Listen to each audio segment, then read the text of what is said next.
ఎప్పటికైనా సొంతం.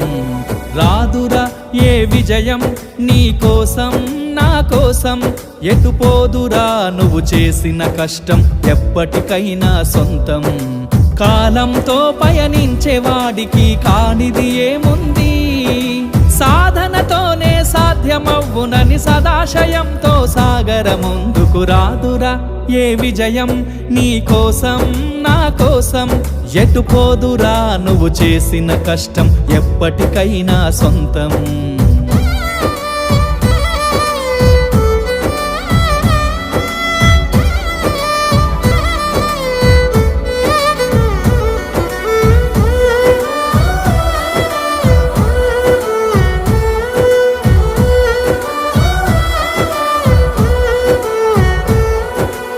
ఆకాశంలో అలలాగా పోయే ఆ పక్షులనే చూడు, అనుకున్న